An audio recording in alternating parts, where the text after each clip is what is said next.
We offered this analogy a few weeks ago, and it is such a good analogy to help you to understand that you are offering these vibrations and that you are establishing, without knowing it, a vibrational platform or grid or point of attraction that is filling in.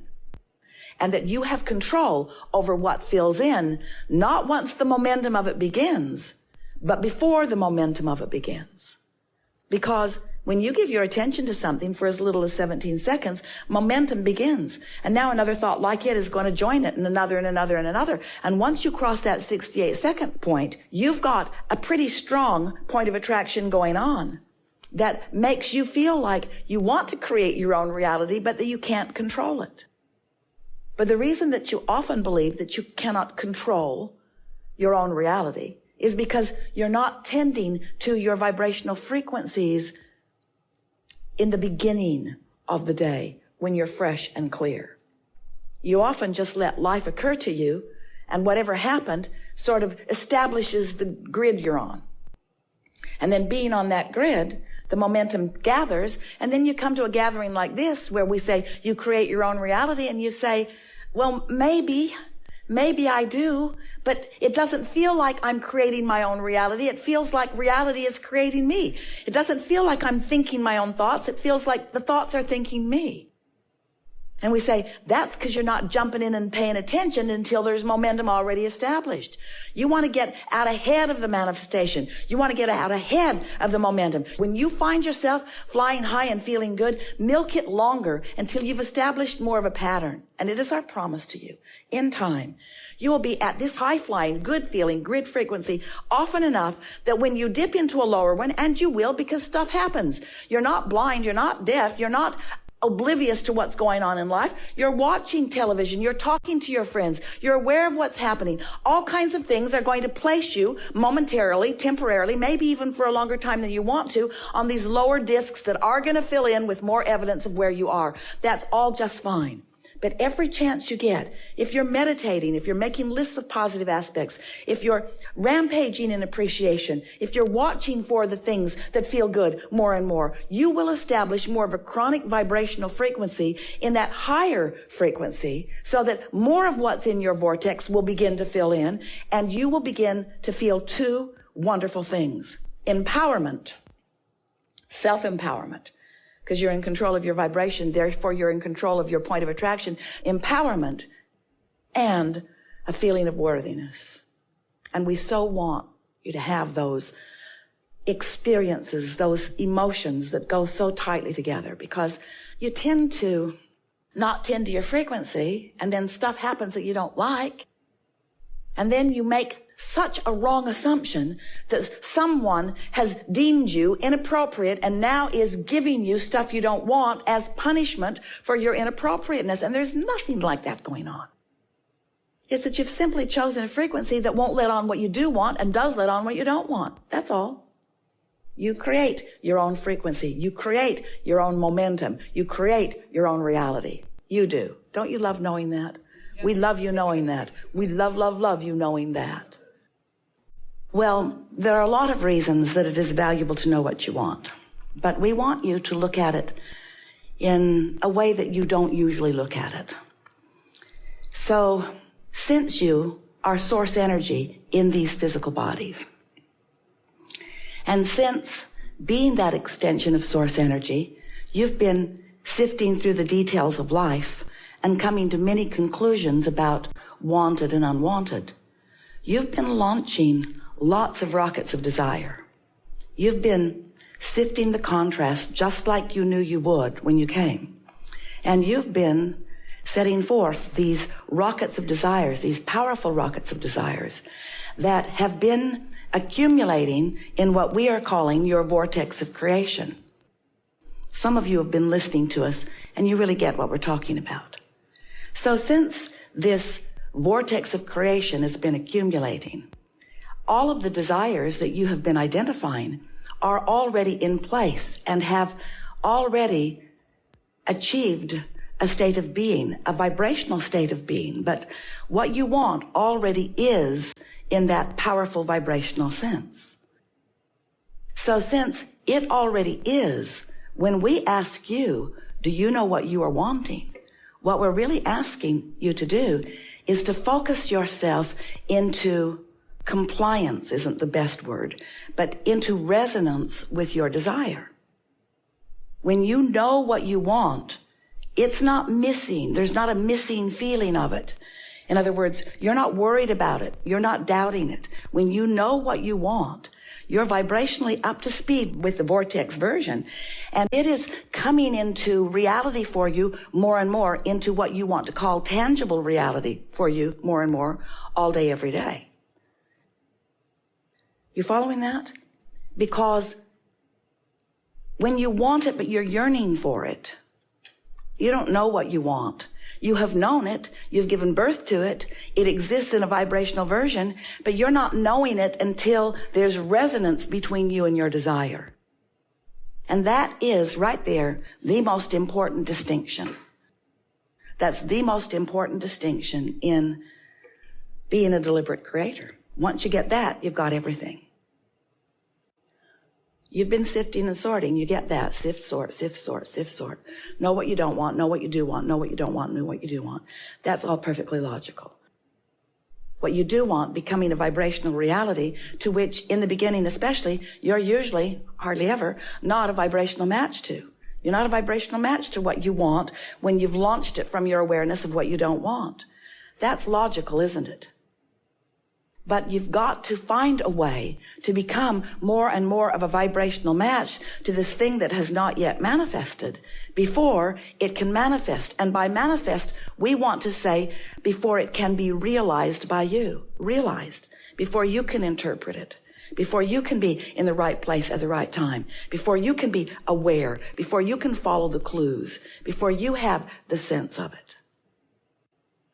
Esther is laughing last night. She and her sister are in their sleeping room, and they'd been talking, and right before they were falling asleep, from the other side of the room, Esther hears Jeannie say, "Oh," and Esther said, "What?" "Did you bring my hairbrush?" This is really cosmically important, so stay with us.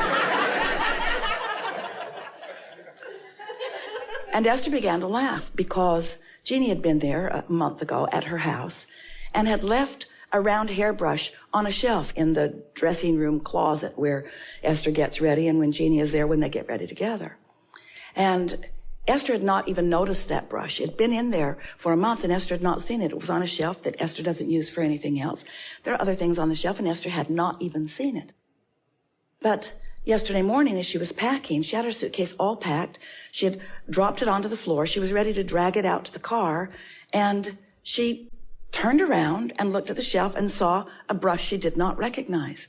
And Esther thought, I should take that. I might need it.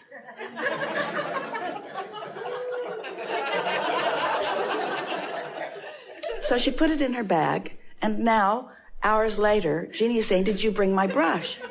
And Esther said, "Yes." And Jeannie said, "I was afraid you didn't get my email." Esther didn't get her email. She got her vibrational mail. She got her cosmic mail. She got her vibrational intention, and in a state of non-resistance. You are all communicating with one another, with this universe, with one another, with this universe, much more vibrationally than you are in any other way. You think you are so good the way you chat it up. You think these social medias, they are so inferior to your vibrational medias, you see. And when you start realizing that you are vibrational transmitters and receivers, but that you've got to tend to your frequency. Now, Esther, she really could care less whether she ever tends to the hairbrush frequency or not. But she does like being in communication with her sister. She does like doing the thing at the right time without knowing the whole story. You see, that's the thing. Esther did not know the whole story. She did not get that email. She's still going to look back in the days of email that she has not read yet. There are hundreds of them. To have fun with that email that surely is in there somewhere. But Esther did not have to get the email before she got the message. And so what we are wanting to submit to you, and we think it's a really wonderful thing as you come into an awareness of this, is that Esther did not know the whole story. She didn't realize Jeannie had left the brush. She didn't realize that Jeannie wanted the brush. She didn't realize that Jeannie had contacted her about the brush. In other words, Esther was oblivious to any of that. Like you are often oblivious to the desires that you hold in any moment in time. They're not on your vibrational radar, so to speak. They're in your vortex. But if you are understanding that you don't have to hold fast in your mind everything that you've ever decided that you want, you don't have to consider all of that data and detail. Frankly, it would drive you a little nuts if you were trying to hold all the information in your mind. But if instead you would just know that the better you feel, the more resonant you are with that communication cloud in the sky. It's the V cloud, the vibrational cloud. There it is for you to tap into. Don't copyright that. If you get to it before Esther does, she'll be really, really mad at you. Soon she'll just be talking with us all alone. There is this vibrational reality that once you learn how to tune to it, not by trying to hold the details of it constant in your mind, but by reaching for the feeling that is the indicator of your resonance with it.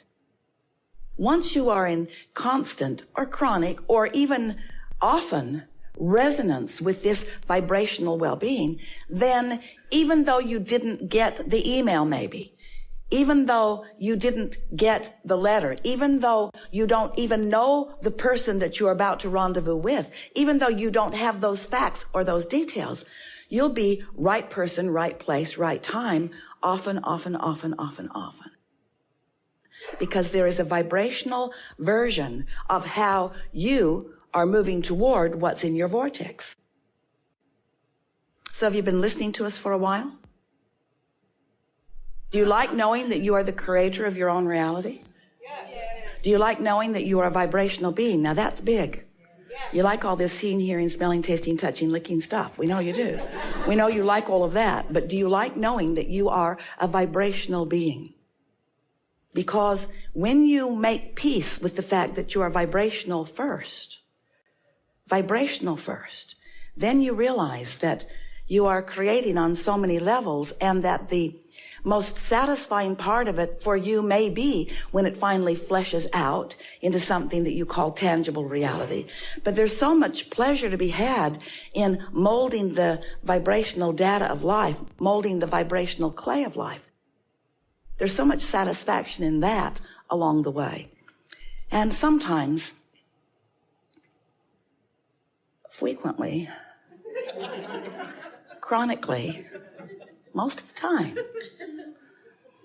you aren't that excited about creating your reality until you can see it, hear it, smell it, taste it, touch it. You're not that excited about the concept of what you want, but we want you to be, because there's so much pleasure to be had once you've launched a desire, even before it is shaped up in the way that you and others can see it, but you're in the sensing of it mode, the beginning of the realization of it mode.